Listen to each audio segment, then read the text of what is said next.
Good morning, good afternoon, or good evening, everyone, wherever you are.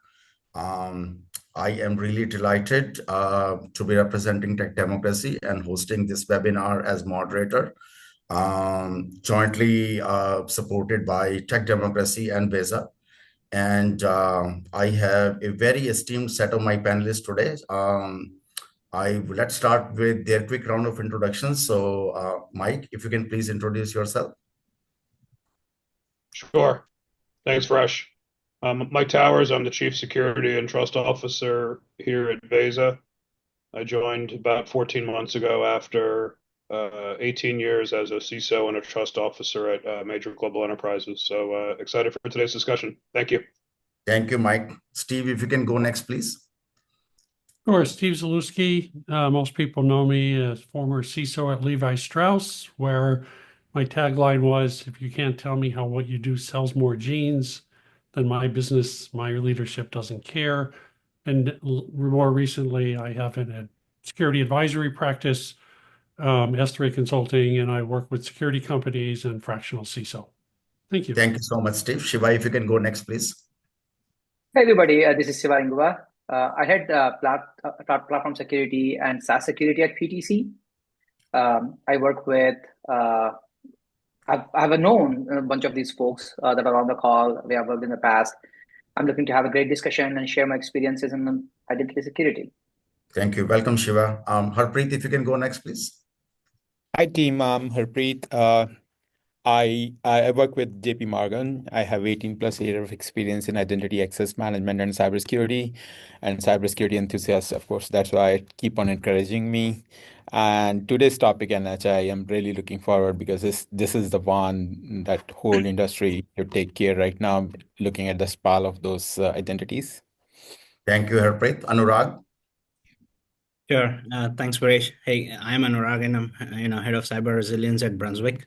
I've been there about 13 months or so, and before that, I was at Accenture. I have a long history in security and identity, and I'm really excited about the topic today. So, Thank you, Anurag. Thank you. And folks, my name is Viresh Garg. I joined Tech Democracy 6 months back, and my role here is to bring new products and new services in our fold. As we continue to expand our traditional identity management business into emerging trends of identity management and overall cybersecurity.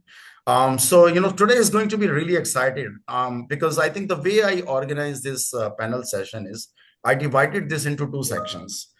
First, I will be using Mike and Steve as my panelists. And I will focus more on the questions that really sort of CISOs care about. And that is more in the areas of risk posture. What is the residual risk? Once you start working on your risk management program on NHI, year after year, aligning the NHI investment for the business enablement, and of course, as a CISO, delivering on your obligations for compliance and reporting. And then in the second section, I'll work with Shiva, Anurag, and Harpreet, who are identity management executives. They are the stewards of identity management, delivering on that risk management policy, procedure, architecture, etc., to deliver, the overall sort of risk management and compliance to their CISO. So let's get started in the first section, which is more focused on CISO. Mike, let's start with you. So when it comes to internal risk related to NHI, at VESA, how are you approaching the challenge in terms of identifying the exposure, prioritizing the treatment, and then determining which risk is acceptable to the business? Because you can't fix everything in NHI immediately. Yeah, Varesh, really good question. So our first challenge, frankly, is quite fundamental. You can't secure what you can't see. And there's a lot of tools out there and manual capabilities that manage known non-human identities and machine identities. Maybe they're loaded via CSV, but they're almost always going to miss critical local accounts and system-generated identities. So we've taken a comprehensive approach where we've automated our discovery across all identity types, not just AD, We've mapped out our permissions. The fundamental focus that we believe from a security perspective is permissions based. And we've mapped and established human ownership. And according to the data that we've seen and captured and rolled up anonymously across many of our own customers, NHIs outnumber the human identities by about 17 to 1. So we've determined pretty quickly that complete and actionable visibility is the first and most essential thing. Thank you, Mike. Steve, how would you like to respond to that? I would love to get your thoughts also on the same question. Yep, sure. Thank you. So if I look at this strategically, the first thing I want to say is I see this as highlighting a change in risk posture for our traditional IAM program. This is not something net new. If you look at our IAM program, okay, the way that we have handled service accounts is simply changing, right? If you look at the associated credentials for service accounts, there haven't been that many. And we've been able to vault them, and everybody's been happy. It's not a great solution, but it's been sufficient. Okay. Now, what's happening with NHI is it's not scaling, and it's not scaling in two ways. The first one is the extension of NHI beyond service accounts. So we've got servers, services, API interfaces, right, that access the microservice APIs. Those are now all in scope. And there's not 5 and 10 and 20 of them. There's hundreds and thousands of them now that we're having to directly expose. And then you say, why? What is this explosion? It's the use of AI to access data stores that have not been managed in the traditional sense of RBAC for business applications. That a lot of what we've been doing, right, is getting to business applications, managing the flow of data, managing access control there. But what we're seeing, right, with the business is unstructured and partially structured data that we don't know existed and that we haven't traditionally managed is now having to be exposed. And that is outside the governance of our traditional IT. So given those two, right, when we look at the inherent risk to the CISO, the key here is how do we go from secure the company data to one of protect the company at the speed it needs to access data? That's the fundamental shift. Thank you, Steve. So what I heard, I'll summarize is that, there are so many new initiatives. Steve, you've, touched base on AI, and there are so many others, because of which, Mike talked about the volume being 70 to 1. The number of NHI accounts, is really, really, sort of, unprecedentedly large. And as Mike said, you can't fix what you don't know. So it looks like the first thing that you need to do in risk assessment and risk mitigation is to understand your, problem space. And that's why discovery seems to be the most important step. Great. Let's move on to the next topic, question. Mike, you work with a lot of customers that, buy Vesa product, which is, purpose built for NHI. It's the only IGA product in the market, where NHI was baked into the architecture rather than bolted on human identities at a later point of time. So given that you work with many customers that are actually deploying the product only for NHI, my question is that when it comes to, in the good old days when I was at Oracle and PwC, and we used to, sell and implement IGA products, the number one driver was compliance. Initially it was the SOX compliance that drove a lot of, IGA implementations, and then it was HIPAA and other, compliance regulations. But the problem is that, right now, all of those mandates, their documents, and their, the controls asks, are still kind of outdated, and they have not factored in NHI specific requirements. So without NHI being in those compliance mandates, how have you seen CISOs justifying the investment into NHI? Yeah, great question. A couple of thoughts. I think the industry is full of identity and access management tools that are based on fundamental design principles of identity and access being a service level driven requirement. I mean, many people have gone through some organizational or some cultural or operating model discussions where they debate where the identity team should report. There's a lot of organizations out there where the identity team reports to the head of infrastructure or to the CTO and does not report to the head of security. I'm not here to talk about organizational models, but the bottom line is that's an indicator of a fundamental flaw. That identity was originally designed to meet service levels. It wasn't designed to mitigate risk. So a lot of the existing tooling was designed when governance and IGA tools were basically designed to help teams meet service levels, grant access as quickly as possible, tick compliance checkboxes, and facilitate some sort of workflow. Fast forward to today, and identity, frankly, and fundamentally the way identity needs to be handled is it needs to be handled recognizing and understanding that identity is both a security problem and a governance problem. Both. It's not one or the other, it's both. So the business case centers on three realities. Number one is comprehensive discovery. As I said before, most organizations have a massive blind spot. Steve mentioned it. You know, a lot of great tools out there for service accounts. But what about local accounts? What about system-generated NHIs? What about API keys? Second is operational risk. Managing NHIs through spreadsheets and fragmented tools just isn't going to be sustainable.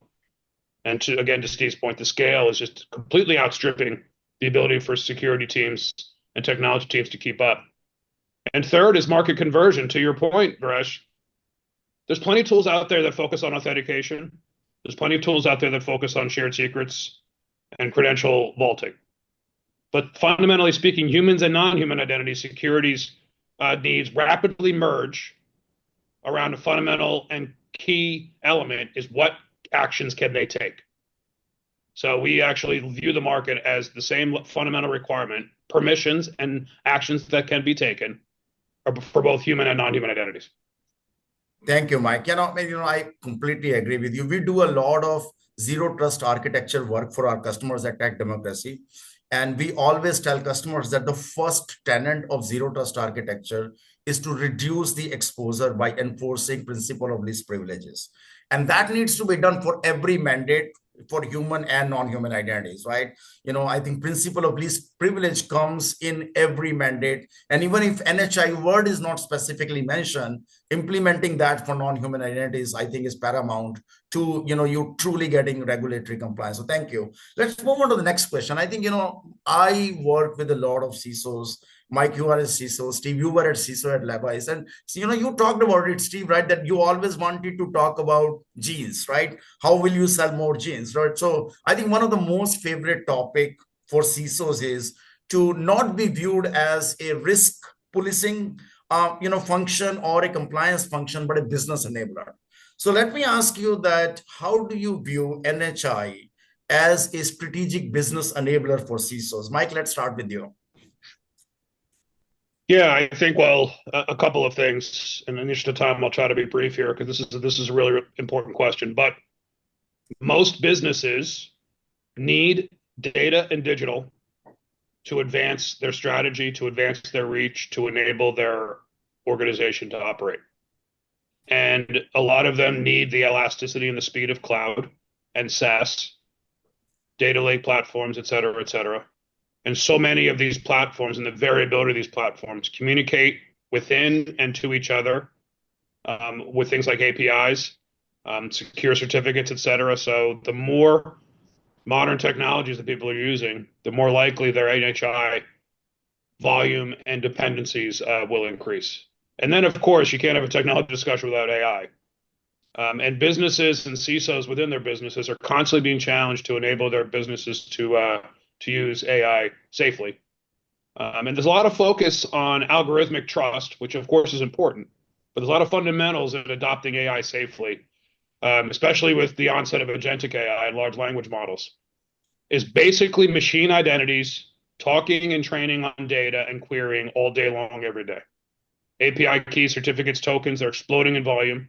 So the recent research I've seen, over 80% of security leaders see securing these machine identities as a vital enabler to protecting AI, which therefore enables the business.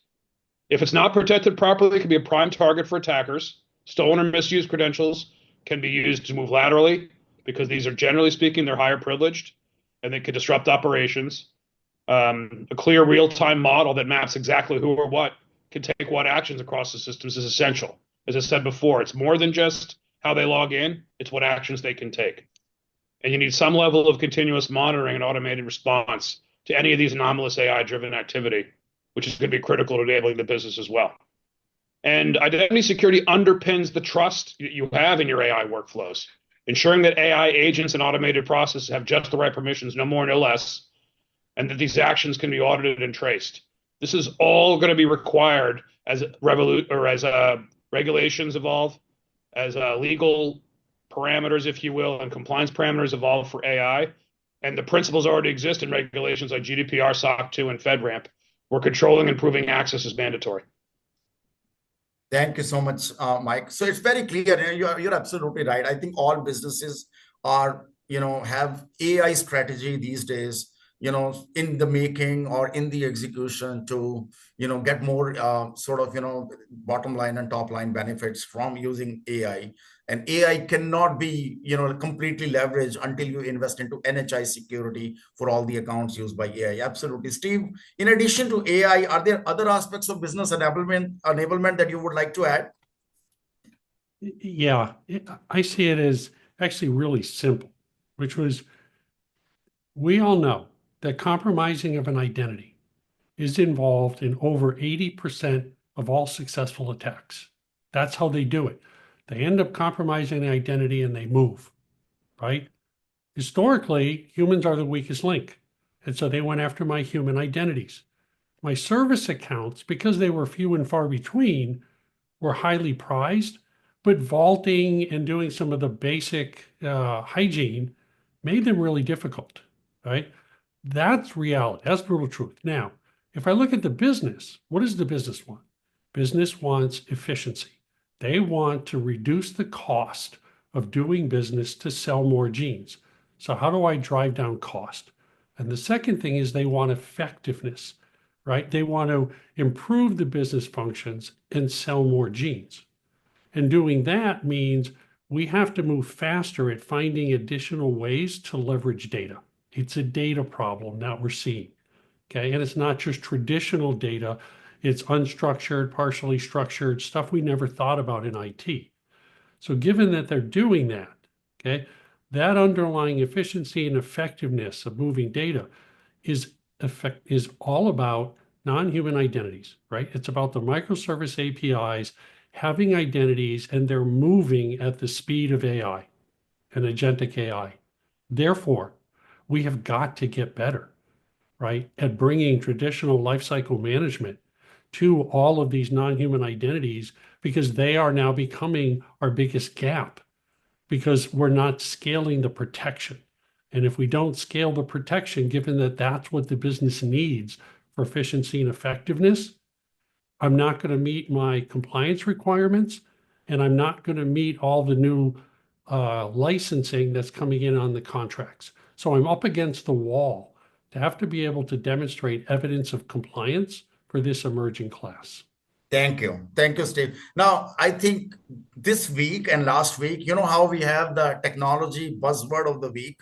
I think the technology buzzword of second half of April has been agentic AI. So, Mike, I would like to redirect question back to you in continuation of this business enablement that, with all the hype and buzz around agentic AI, do you see the importance of NHI identity security somehow? Is it same that it was there before everyone started talking about this new thing in AI called agentic AI, or things changing? How do you view agentic AI changing NHI sort of identity security perspective? Well, maybe it's inappropriate, politically incorrect for me to share my age, but I was working on my first AI project in 1994. So AI is not new. But obviously, with technology advancements and with the human interface elements of LLMs and generative AI, the ability for people to engage with AI and the democratization of access to AI models is the biggest shift. Businesses are going to want to enable these AI components. I mean, what you've seen recently is you've seen a little bit of a focus on things like what I would call search on steroids. It's a better way to do search I used to look for information. Now I'm looking for answers. Then it's going to be a little bit more around the ability to improve productivity, do some manual tasks more quickly. That's where kind of like your office extensions come in or whatever. And then the next wave is going to be the ability for businesses to really act on their operational data, not just their productivity data with AI, and to allow agents to do more of these tasks, if you will. And frankly, it's not too deeply technical. I think it's just broadly speaking a philosophical thing. The biggest challenge of the agentic AI is if I'm an agent acting on your behalf, I need certain level of privileges to learn, and then I need certain level of privileges to act based on who asks me to act. So the on behalf of security models are really, really complex to keep track of. It's a massive scale problem because of the amount of iterations and transactional variability there's going to be. So all of this is going to be really, really important to build the foundation for NHI security, because the foundational elements of NHI security are going to be critical to proactively address agentic AI as it becomes more common and more of a business requirement. Thank you. So, Mike, what I'm hearing is that agentic AI, these agents are almost becoming like privileged users. They're going to have highly sensitive, highly elevated privilege entitlements. And that is why the risk exposure is going to be significantly higher. And that is why you must implement NHI program so that you can, save your companies and your organizations from the exposure of those agentic AI-based NHIs. So great answer. Now, I follow NHI management group a lot, and they do a lot of research and surveys on NHI. One of their survey was that 2025 is the year where board is asking a ton of questions to CISOs on NHI, so that, within 2025, a lot of money in 25 and 26 will be earmarked for NHI projects. So, Mike and Steve, I would like to ask you, Steve, let's start with you. Based on, you are an integral part of Bay Area CISO Council. You were a CISO at Levi's. You talk to CISOs day in, day out. What kind of question can you highlight top 3 questions that board is asking CISOs right now? I would like in our audience, whosoever are working, our CISOs, to gain from your insights in terms of what questions should they prepare answer for. So what are your CISO peers telling you, Steve, in terms of what board is asking them? Top 3 questions. Yeah. So by answering this, I'm going to also add not just the top 3 questions, but the category that is causing them to ask the question, because it's the category more than the question. First category around this, right, with agentic AI, fact that it's reasoning, that it's now an identity, is ethical and legal responsibility, right? Which is, how should we treat non-human data agents or digital avatars? They're things. So how do we treat them? It's not just a security thing, as you see. So the ethical and legal responsibility. The second one is reputational risk and public perception. And what they're asking is, how are we perceived if we exploit non-human identities, right? What I call AI labor. And so therefore, are we putting people out of work? Okay. So again, not obvious for security, but very, very relevant. The next one is the regulatory anticipation. The regulations aren't there yet, but do we need a policy on how we interact with non-human agents based on how public is perceiving it, what we think the legal and regulatory action is, and it's guardrails right now. Since we don't know, in essence, what we're saying is what guardrails do we want to put in to demonstrate, right, that we are applying appropriate due diligence. And the last one is AI and autonomy. Should AI systems have self-governance mechanisms, and how do we audit that? Those are the 4 I would leave you with. Thank you, Steve. That was great insight. Mike, anything that you would like to add to this? No, the only thing I would add, frankly, is unless you're in the technology sector, it's probably not going to be a question you're going to get from the board about NHIs. It's a little bit too deeply technical for them. It's kind of like I hear about boards asking about zero trust. They're not going to ask about zero trust either, for most industries. But it's up to you to explain to them how these concepts and what the business wants to do leads to different level of risks. I think from a business leadership and a board perspective, Steve was spot on with a lot of the responsibility, the ethics, and all that. I think from a risk and a technology risk perspective, as I said before, you can't operate in today's digital ecosystem without stepping up your game in terms of cloud, product, SaaS, using data as a business asset. And that by using that, which all businesses need, you're signing up for a completely different level of risk. And I think two themes will emerge. Number one is you have to educate and understand what the digital landscape means in terms of how it's changed the technology ecosystem. Automated processes, APIs, machine-to-machine connections, et cetera. It's going to drive the majority of business operations. It's going to be significant for customer experiences. So they have to understand the before and after, if you will, about how what they're asking for, frankly, from a digital speed perspective, is giving us from a risk perspective. Second is they want confidence those risks are being adequately handled. And we have to demonstrate how organizations secure these digital interactions while enabling innovation and growth. All businesses want to grow and innovate, but they want to do it safely. And the reality is that managing digital identities and machine identities is crucial to doing that. And it's important for CISOs and their teams to make that linkage. Thank you, Mike. Thank you. So in this second section now, so folks, we are very proud. We had a press release earlier this week. We have entered into a partnership. There's a program from Visa called VIPP. So we have entered that partnership where we are committing, a very strong bench strength of Visa resources, and we are actually right now offering free workshops to Visa customers, not only for NHI but for their entire IGA needs, in terms of how to think about coexistence with your legacy IGA and migration, the roadmap development, business case, or any of those things, right? If you needed our support, from our field CTO and field CISO team, please reach out to us for that partnership. We're really, really proud to be working with Visa on it. You can send us an email at visa@techdemocracy.com. So, Mike, I want to just ask you two questions on Visa's feature on NHI. One, as I said in my introduction, one of the things that attracted me towards Visa was it was a product that was purpose-built for human and non-human from the day one, rather than non-human identities being bolted on as a new feature 10 years down the line in the architecture, right?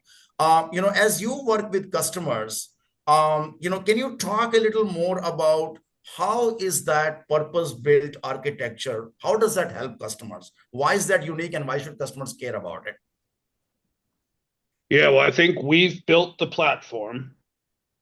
And as I said, as a CISO and a trust officer, I look at this much more from a practitioner lens than I do from a deep engineering lens. But our engineers and our product teams have built a tremendous platform that I work with them every day to translate into business value and business impact.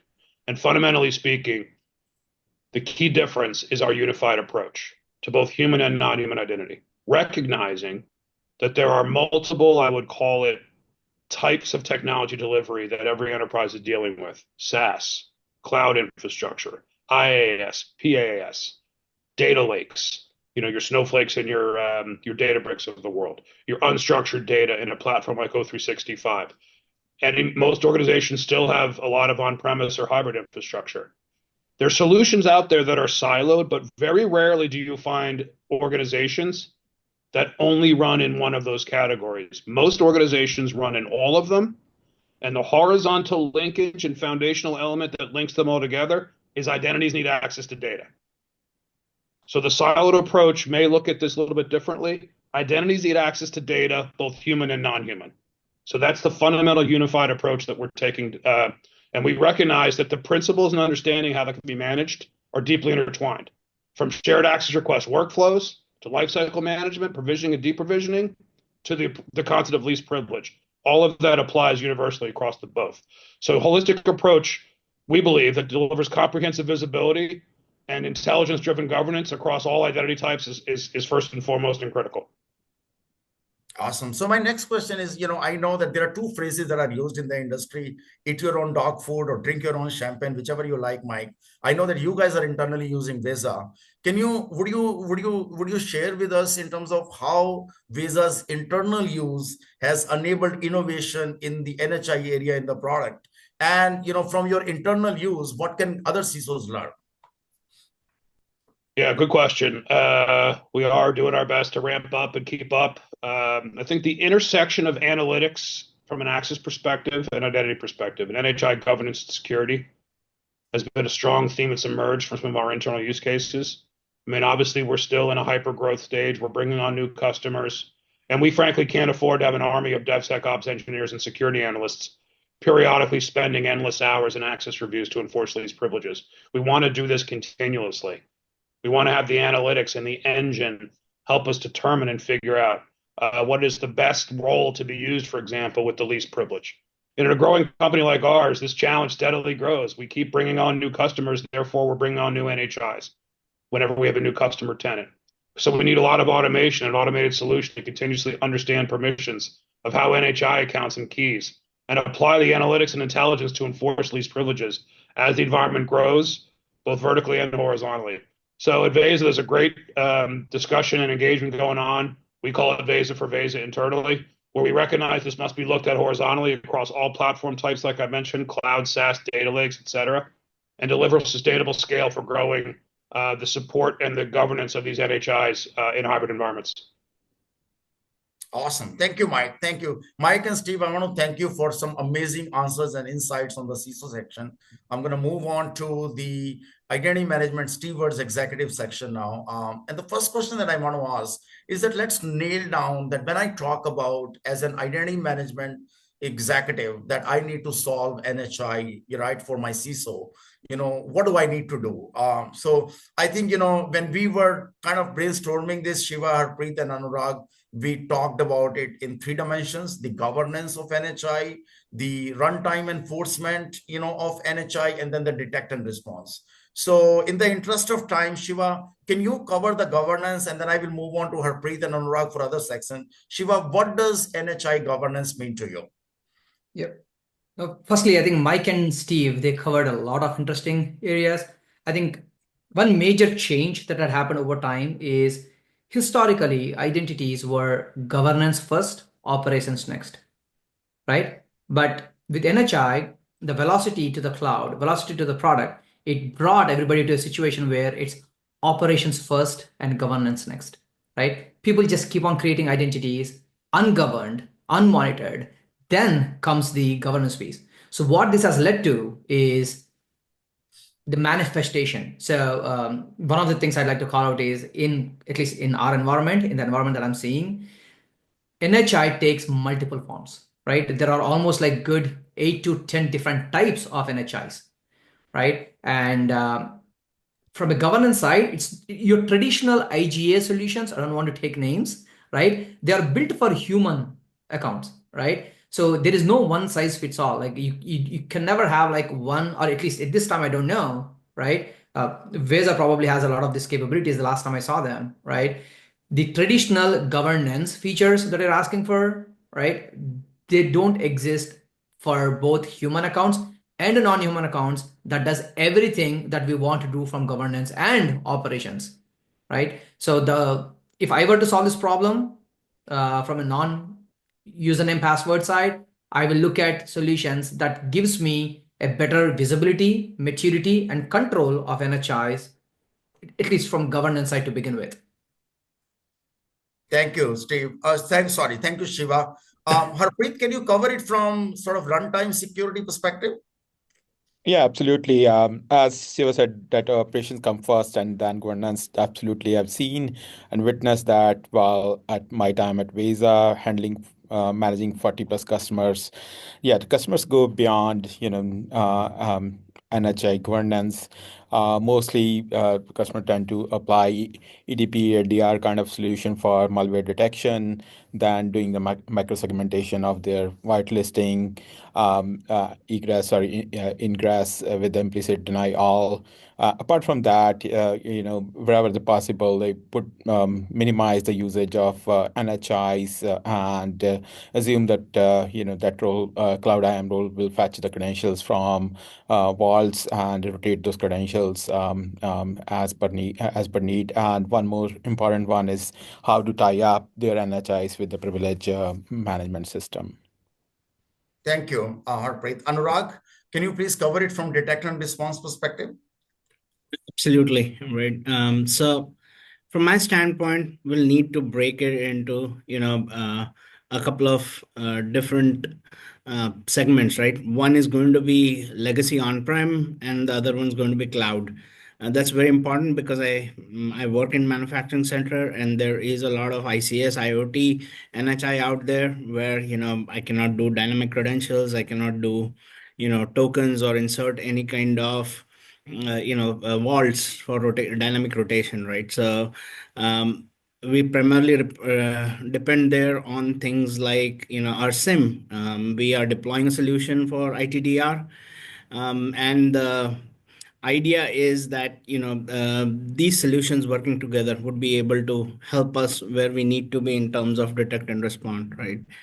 One thing I'd like to point out is that I'm not very in favor of like best of breed, NHI TDR solutions, right? Non-human identity detect and response solutions, because I think too many tools create duplicate events, a lot of noise. So the hope there is that we could tighten our process there and develop the abilities to detect and respond. Thank you. Thank you so much, Anurag. I'm going to move on to my next question in the interest of time. So I think, one of the great things that everyone can learn from you three guys is, where you are in your journey. So just very quickly, Shiva, where are you right now in your NHI journey? We are actually in the middle of driving NHI ownership initiative, right? Like I said, there are so many types of NHIs and they're just sprawling, right? Not just us, everybody.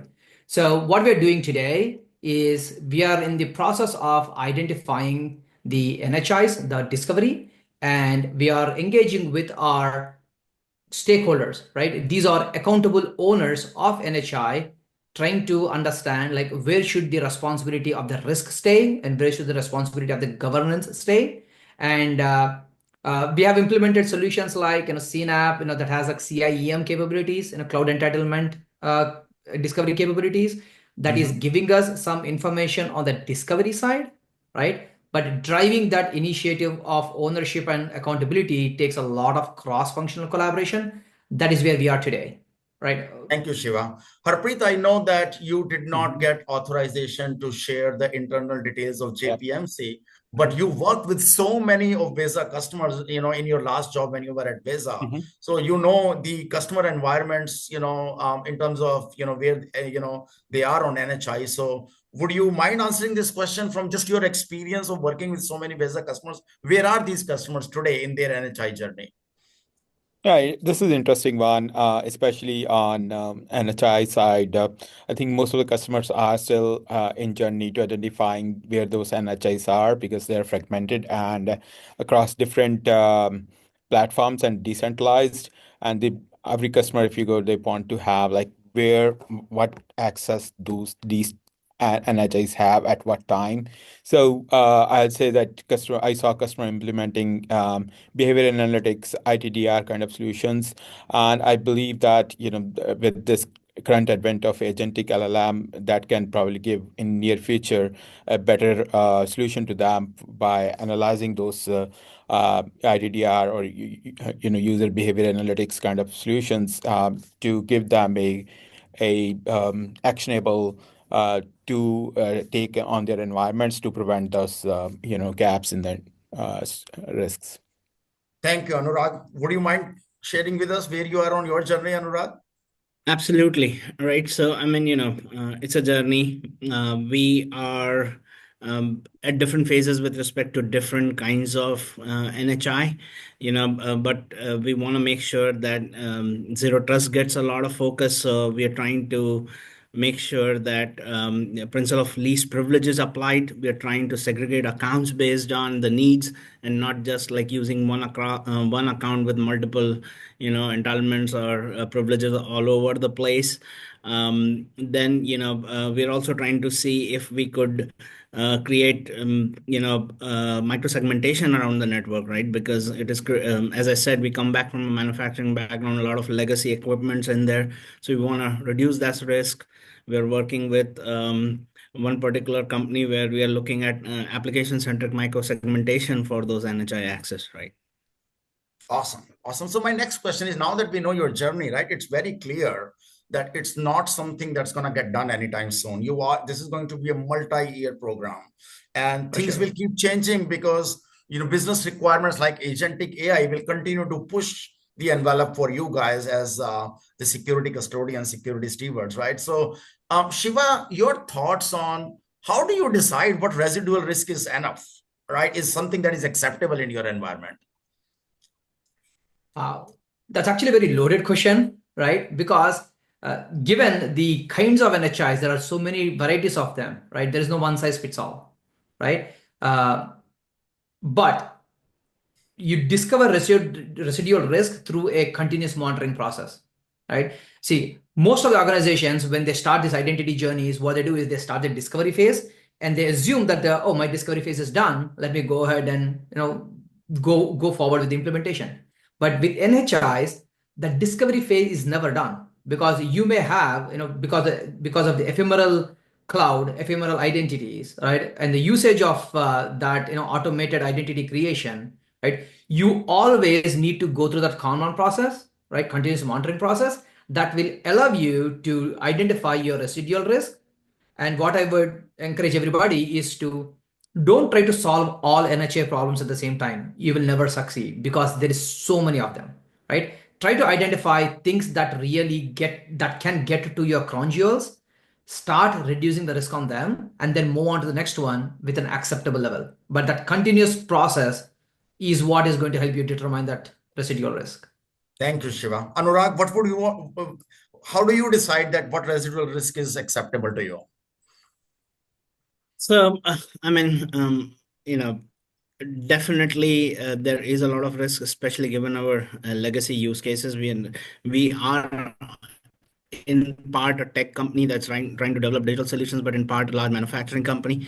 So detect and response is critically important, as I'd already said. We also have accepted some supply chain risk, right? Because we depend on a lot of our suppliers using API tokens or other forms of NHI. So what we do is we depend on our risk management team to make sure that there is enough mitigating controls on the third-party usage of that, right? And then obviously we make them accountable to be able to use Brunswick standards, right? So those are some of the things that we closely monitor, other than building out our cloud and cloud identity practice, right? Where NHI plays a very important role.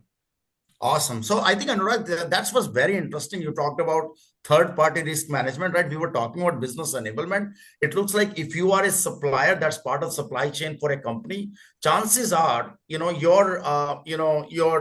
customer will ask you for your NHI program details, right? As they do TPRM risk management and TPRM audit. So that seems like another use case that's emerging for business enablement. Thank you for sharing that. Harpreet, in addition to what Shiva and Anurag added, any other insights that you would like to share in terms of how to decide what residual risk is acceptable? Yeah, absolutely. I mean, this it's very complex to find what is acceptable versus not. It kind of like depends upon many factors, especially the organizations, and we have like multitude of environment like on-prem, private, cloud, and as Anurag said, third party as well. And we also at the same time we have different kind of identities like parts, agents, tokens, certificates, ephemeral nature, and their backward traceability. I think that's what clearly Steve also mentioned a few minutes earlier. So how to identify is to quantify their observation in terms of like analytical tools like ITDR or NHITDR, and then making some kind of matrices. And I will say that, finding those is a nutshell is a data-driven approach, and it depends upon industry to industry, and be curious and be always continuously quantifying those, and see that what can be acceptable or what cannot be. Sorry, there's no straightforward answer, but it varies a lot with the. No, that was a great answer. I mean, this is a tough one because no one size fits all, indeed, right? Yeah. My second last question, and Harpreet, if this is something that you can answer, from JPMC, I would let you chime in also. Shiva, where are you getting the funding for NHI program? Which budget is it coming out from? So it will be part of the IT, right? So the fortunate thing is the industry is actually driving that hype, right? So historically, if you needed something, you have to kind of build a business case and whatnot. But thanks to the whole AI, the genie's out of the bottle, right? The agentic AI, people wanting to use AI, that whole approach is kind of helping us to drive that business case in organizations, saying, this is where we are today, but the moment we start using AI straightforward, it's going to multiply it, right? So that kind of helps us the business case. And with all the breaches and everything that's been happening lately, Oracle had a recent one and the historic ones.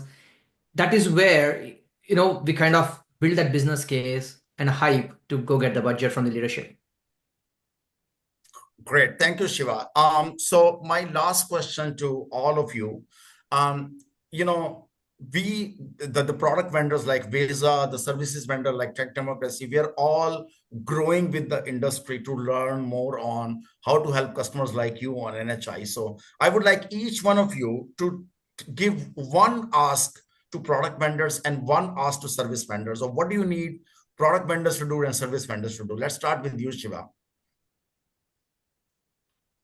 What I want the service vendors to do is help us, communicate that priority and importance, right? Like I said, there are so many types of NHIs, right? And I want the service provider to come in and help us do that discovery, right? And share their experience and understanding that they are seeing at other customers and other clients, right? For me, I think that cloud identity is very important, right? But at the same time, at your vantage point, when you are looking and speaking to other customers, you may actually identify, well, Siva, cloud identity is important, but do not forget, these are the other areas that are actually more priority than this because of these reasons. That outside industry experience and expertise is what I expect Tech Democracy to bring to the table. Thank you, Shiva. Anurag? Absolutely right. I mean, this is very near and dear to my heart because, whenever you see a new buzzword coming, every company, either tries to organically or inorganically attach to it. It's happening the same at NHI. My focus, as I said earlier, was a lot more strengthening of detection and response side of things, right? The visibility and governance side of thing is getting a lot of attention.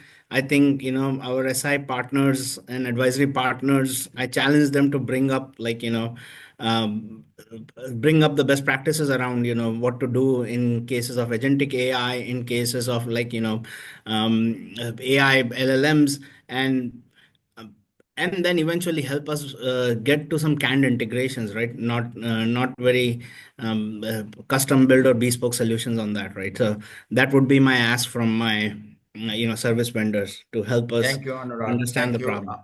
Harpreet, anything that you would like to add either for product or for service vendors? I think Yeah, both of them covered absolutely. services. Maybe you can cover the product vendor, Harpreet. Yeah, absolutely. Being at both places, a product company as well as consulting side can cover. Like let's start with the especially with the product companies. What I've seen as in Visa, when the customer implement Visa, they want immediately their policies to be built up, and they can see the predictability of their threat management, their risks, their role risks, everything. So I think if we can have ALLM kind of specialized agents for different kind of like whether you're identifying NHI based risk, NHI sprawl, NHI's privileges associated, how many NHIs are being effective in operations. So that kind of LLM based solution from the product company, maybe it may be really awesome. Ask from especially company like Visa.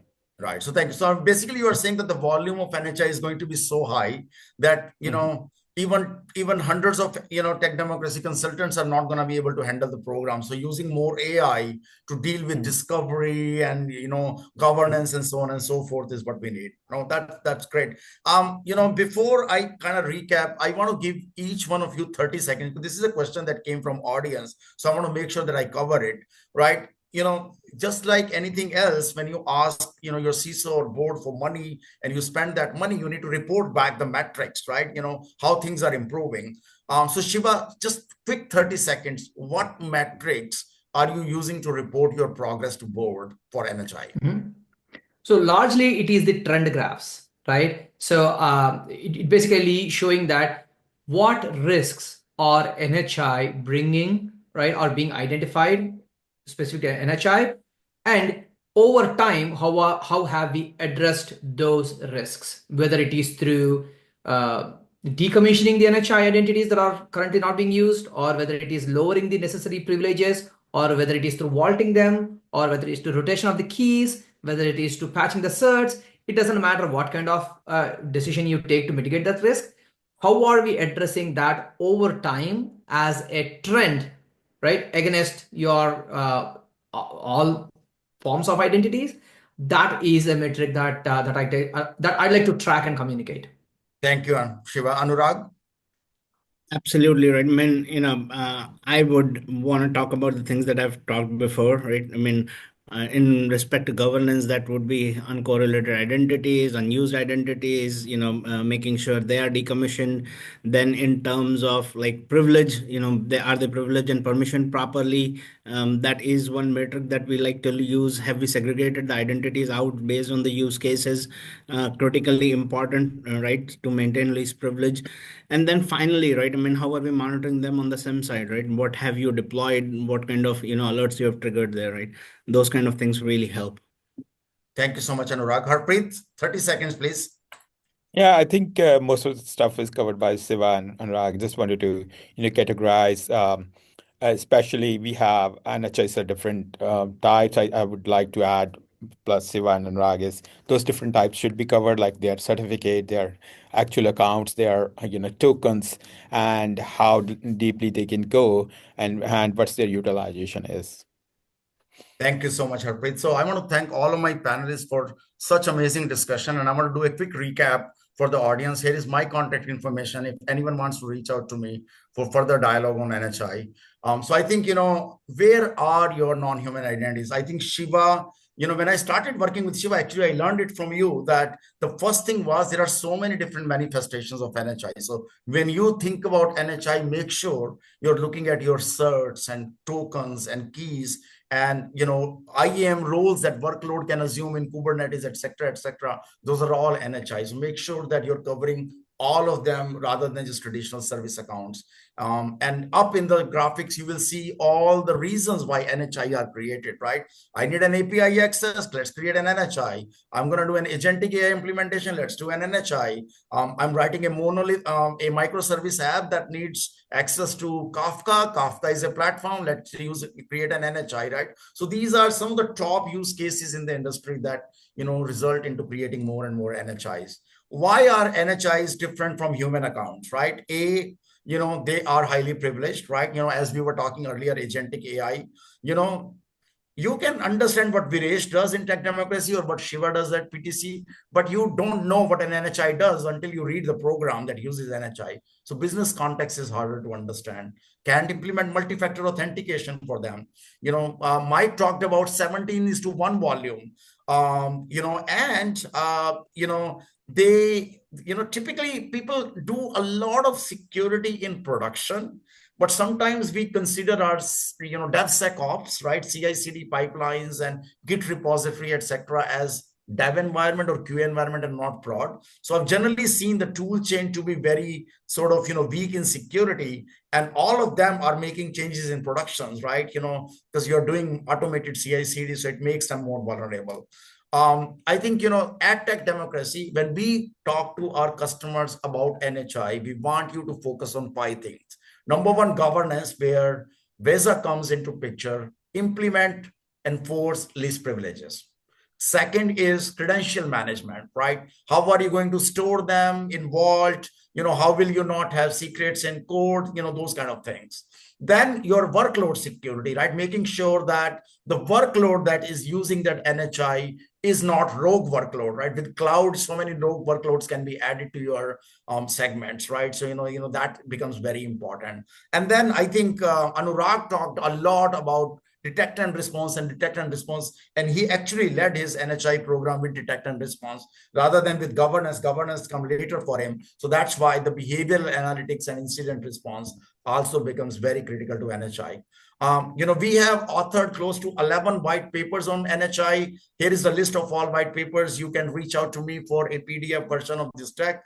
You can also go to Tech Democracy website in the solutions area, and you will find all of these white papers there. We have a strong set of alliances. VESA, stands out in terms of our NHI alliance. But in addition to VESA, we are, very closely working, have started to work with Zscaler and Breeze, in terms of filling sort of, our default solution blueprint from Tech Democracy on NHI.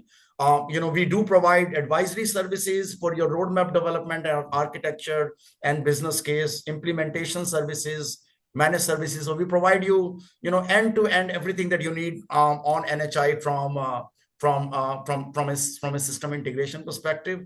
And it was, I again want to thank all of my panelists and all of those that joined that are VESA customers. We would love to engage with you. As I said, that we are offering free 2-day workshops from our field CISO and CTO team to help you on your NHI journey. And please reach out to us at visa@techdemocracy.com and NHI@techdemocracy.com, and we would love to hear from you. Rashmi, if you are still on phone, we still have a few minutes. If you want to take any audience questions, our panelists are still on phone, so we would open it up for questions now. Thank you. Thank you so much, Viresh. So we have some questions from our audience. So it is from an anonymous attendee. Do you think NHIs will eventually require their own identity governance frameworks separate from human-centric models? Anyone would like to answer that? Yes. Yeah, I think if I can be sort of quarterback here, Mike, could you answer it from the product side of what you're thinking on product is, and maybe Anurag, you can answer it from the customer side. Yep. Yeah. In the interest of time, I would say the short answer is that we believe they should have a unified, and I believe this as well as a practitioner. It should be a unified framework, but adaptive enough to deal with the nuances of NHIs, like the scale, the dynamic lifecycle, the ownership ambiguity, the privilege and risk profiling, the fact that you're automating the lifecycle, it's not HR driven. So there are nuances that need to be adaptive, but the core fundamentals around automated discovery and classification, least privilege enforcement, unified visibility across multiple platforms, all of that calls for a core framework as well. Thank you, Mike. Anurag, anything that you would want to add to it? Viresh, I would totally agree with what Mike said, and basically, it is it is good to look at it as from an identity perspective. The only link that it needs to have is human ownership, right? In terms of the governance model. Other than that, there are sets of attributes that need to be specified for each type of NHI and need to be driven like that, right? So, does it need an human identity framework? No, it needs its own framework, and it needs to be decided by the kind of NHI. But it definitely needs an owner that needs to be a human owner to be assigned, right? In short. Thank you, Anurag. Rashmi, can we take the next question? Yes. So the next question is, what are the biggest challenges in integrating NHI governance with modern CI/CD pipelines and DevOps workflows? Awesome. Steve, I would let you answer, because I know that even when we were preparing, you were talking a lot about CI/CD and ASPM. And Steve, I would like you to answer, and then for Shiva to follow up. Sure. The simple answer is that CI/CD pipelines generally assume that the identity is more like a service account, and I'm in essence coding in the password. But in the new world, there are so many non-human identity accounts that the traditional way of coding them into a config file or into code, okay, is no longer secure enough. And so I need a better process solution to be able to implement policy for a large class of identity that historically I've been able to address with a much smaller footprint. Thank you, Steve. Shiva, anything that you would like to add? No, I think Steve is spot on. See, CI/CD essentially is a workflow engine, right? What we are saying is, right, back in the day, it's like, okay, it's like a cron job, but now it's no longer that. I have my CI/CD pipeline that's going into Docker, getting the Docker image, It is actually kicking off some kind of a packer script that is bringing, other third parties and building everything into an image. Now, if something were to go wrong, who is accountability here? Is the person that wrote the script is taking that accountability? Is the person that's actually executing the pipeline taking the accountability? You cannot make a service account accountable, right? So that governance is critical, right? And that is what the major challenge is. It will continue to be the challenge unless that framework that Mike and Anurag talked about, right, comes forth. Thank you, Shiva. Rashmi, can we take the next question? Yes, the next question is again from an anonymous attendee. What are the key compliance challenges when securing NHIs under regulations like NIST, SP 800-53, SOX, or GDPR? Awesome. Let's start with Harpreet on this one, and then anyone else can jump in. Harpreet, would you like to I'm take still it? trying to understand the question, like securing and regulation, like how to map those regulatory things. Yeah, right. Of course, yes, SOX play a bigger role because most of those jobs where are NHIs account that do the transition, sometimes databases to database or from one system to another. Having ability to find which account was behind the scene and who ran that job is more important. I think lying with NIST in terms of like least privileges is, of course, another big and critical issue or a challenge in the industry, that how we're going to align with those standards to give a benchmark to your security profile. Maybe, how I see is once you have the visibility like tools with Visa and how you have how you react to that visibility based upon the risks or threats can also, control those and align you with those compliance issues. Awesome. Well, thank you. I know that we are getting a lot of other questions, but in the interest of the time, I have to wrap up. Again, Mike, Steve, Anurag, Harpreet, and Shiva, thank you so much for finding time. I know how busy your schedules are. Thank you so much for finding time to share your insights. I know I learned a lot as I was preparing for this, session with you guys, and even in, during, your questions. So I want to thank everyone that joined, and I look forward to continuing this dialogue. As I said, my information was on a rear slide. Please reach out to us. NHI@techdemocracy.com and Vesa@techdemocracy.com. We look forward to hearing from them. That's a wrap. Thank you very much, everyone. Thank Thank you. you. Thank you. Thank you. Thank you.